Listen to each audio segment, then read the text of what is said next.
Bonsoir à tous et bienvenue sur Tesla Alsace. Alors une petite vidéo aujourd'hui un peu particulière puisqu'on va parler du coût de ma recharge à la maison de ma Model 3. A tout de suite.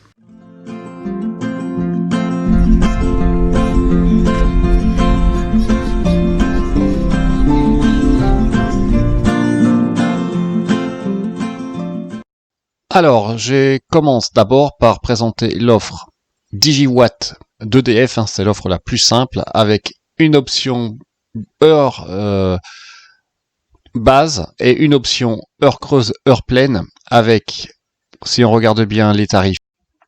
Donc on peut voir que pour une puissance souscrite de 9 kVA, j'ai un abonnement mensuel à 12,72 € et un prix du kilowattheure à 15,37 € pour le kilowattheure. Alors j'avais fait une vidéo il y a très longtemps où je comparais les différents tarifs, heure creuse, heure pleine, option base, les tarifs aussi pour les voitures électriques le week-end avec moins 50%, et honnêtement à la fin ça fait pas une énorme différence. Je crois que j'avais calculé maximum en roulant 20 000 km par an, peut-être que ça faisait 70 € au grand maximum, mais en sachant qu'il fallait vraiment charger que pendant la nuit, on va dire entre 2 et 7 heures du matin, quelque chose comme ça. Donc j'ai plutôt voulu faire cette fois-ci quelque chose simple, avec une offre fixe où on se pose pas la question. Déjà que je me pose pas mal de problèmes ou de questions avec l'autonomie de ma batterie. D'ailleurs, j'ai des bonnes nouvelles à ce sujet, j'y reviendrai. Donc pour l'électricité, je voulais pas me prendre la tête entre guillemets, savoir que je voulais pouvoir charger quand je voulais, quelle que soit l'heure dans la journée ou la nuit.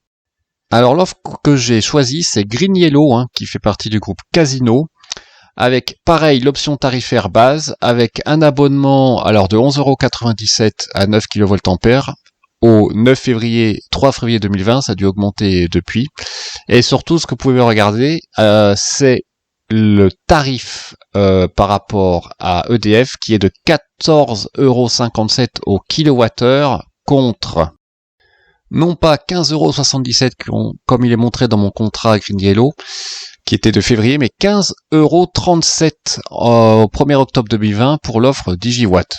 Donc quand on regarde comme ça, 15,37 € contre 14,57 €, c'est pas une énorme différence, puisque ça me fait à peu près 5% de réduction par rapport au tarif de base EDF. Bien, mais comme vous le savez, j'ai une autre application qui me permet de réduire mon tarif pour recharger ma voiture, et cette application, elle s'appelle Jedlix. Et elle a des partenaires en termes de fournisseurs d'énergie, dont évidemment Green Yellow. Donc je tiens à préciser d'abord, je n'ai aucun lien avec Jedlix, c'est pas parce que vous allez, si ça vous intéresse, utiliser l'application que je vais gagner quoi que ce soit de mon côté. Donc c'est juste pour vous montrer ce que j'ai mis en place de mon côté, parce que vous allez voir à la fin quand même, c'est pas mal, c'est pas mal. Alors ce qu'il faut savoir déjà, c'est que cette remise que Jedlix va vous faire au prix du kilowattheure, qui est de 2 centimes d'euros au kilowattheure, n'est valable que pour certains fournisseurs d'énergie que vous voyez ici, dont Green Yellow Energy. Donc concrètement, si vous avez un de ces fournisseurs, vous utilisez l'application Jedlix, vous devez évidemment rentrer vos identifiants Tesla, mais ça marche aussi avec d'autres véhicules comme Renault, Jaguar ou même BMW maintenant, je pense. Et donc vous allez dans l'application, et une fois que vous avez rentré vos identifiants, vous pouvez régler l'heure de début de la charge, votre heure de départ afin que la voiture soit chargée à ce moment-là, et vous pouvez aussi paramétrer la recharge jusqu'au pourcentage que vous souhaitez, de 50 à 100%. Là, il me met une autonomie de 459, mais en fait, c'est pas vrai. J'ai une autonomie plus élevée que ça, que je vois avec d'autres applications ou avec Scan Ma Tesla. Alors concrètement, pour vous donner juste une idée, vous voyez, sur le mois de novembre, j'ai gagné 5,64 € qui m'ont été remboursés par Jedlix sur mon compte bancaire, et sur l'année 2020, j'ai gagné à peu près 47 €, donc on peut compter plus de 50 € sur l'année de gain, sachant que les coûts de recharge étaient à environ de 350 € à un prix de 15 centimes du kilowattheure, alors que je suis un peu en dessous, je suis à 14,57 €, donc les coûts de recharge c'est un peu moins que 351 €. Mais vous voyez, surtout ce qui est intéressant, c'est que ça m'a fait un coût au kilowattheure, quelle que soit l'heure de la journée, à 12,57 centimes d'euros le kilowattheure au lieu de 14,57 centimes. Et ça, bah finalement, c'est pas mal, hein, quand vous regardez les offres qui sont sur le marché en tarif heure creuse. Moi, ça me permet d'être à peu près au même niveau, peut-être un peu au-dessus, mais quelle que soit l'heure de la journée et quelle que soit la journée également, week-end ou semaine. C'est pour ça qu'en fait, j'ai choisi ce système que je trouve plus simple, avec un tarif on va dire intéressant, et vous voyez, c'est dans cette partie-là de l'application que vous pouvez mettre votre voiture. Alors évidemment, la contrepartie, c'est qu'il faut mettre vos identifiants Tesla, qui va générer un token et qui va permettre à l'application de déclencher et d'arrêter la charge, et de connaître évidemment le pourcentage de charge de la voiture. Et puis d'autre part, il faut rentrer aussi ses coordonnées de domicile, puisque l'application va faire demander à votre fournisseur d'énergie si vous habitez bien à cette adresse, afin de valider la charge de votre voiture à la bonne adresse. Évidemment, ça marche pas si vous chargez chez quelqu'un d'autre ou sur un superchargeur. Alors ensuite, Teslafi est utile aussi pour ça, pour faire des comparaisons de consommation par rapport à une voiture essence.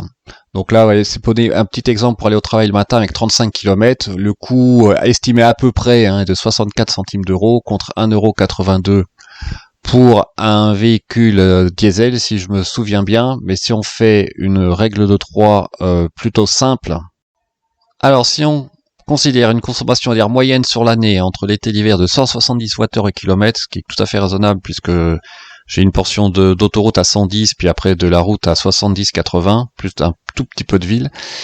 J'arrive pour 17 000 km par an à 377 € de frais d'électricité, une fois que je retire le remboursement de Jedlix, alors que par rapport à Green Yellow sans la réduction, alors qu'avec l'EDF de base, je serai à 461 €. Donc ça fait 85 € de différence. Donc on peut dire à peu près 100 € de différence, à peu près, si on fait 20 000 km par an. Et si je compare avec mon Scénic diesel, où je faisais à peu près du 6 litres au 100, pour 17 000 km par an, ça fait à peu près 1200 €, moins 377, voilà, on a 850 € de différence. Donc on peut compter au tarif actuel du gazole à peu près 1000 € de différence si on fait, on va dire, 20 000 km par an. Alors honnêtement, j'aime pas trop ces comparaisons parce que ça n'a pas vraiment de sens de comparer un Scénic diesel avec une Tesla qui fait 500 chevaux. Ce serait comme comparer un Scénic diesel avec une Porsche de 500 chevaux. Ou alors je pourrais même comparer une Dacia essence au bioéthanol par rapport à ma Tesla. Alors évidemment, ça sera probablement kiff-kiff, parce que le bioéthanol est pas cher, et même il y aura carrément une Yaris hybride, ce serait peut-être carrément le même coût, mais c'est pas l'intérêt en fait. L'intérêt, moi, c'est par rapport à mon ancienne voiture. Le gain que je fais par an, si vous multipliez par 10 ans, à supposer que le tarif d'électricité reste à peu près similaire, mais c'est pas le cas, ça va augmenter, mais rien ne dit que le diesel va pas augmenter non plus. Voilà, ça fait quand même des petites économies qui peuvent vous payer facilement un train de pneus. Puis évidemment, je tiens pas en compte l'entretien d'un diesel ou d'une essence, hors frais d'assurance compris. Mais honnêtement, c'est pas trop l'intérêt de cette vidéo de comparer diesel, essence contre véhicule électrique. Je voulais juste parler plutôt de mon coût au kilowattheure avec cette association donc d'un fournisseur assez spécifique et de l'application Jedlix. Voilà, écoutez, j'espère que cette petite vidéo vous a plu. Je ferai sûrement un live bientôt avant Noël, donc je vais vous tenir au courant. Et puis je vous souhaite un très bon week-end et on se dit à très bientôt sur Tesla Alsace. N'hésitez pas à laisser des questions, des commentaires ou à utiliser mon lien de parrainage si le cœur vous en dit. Merci, au revoir.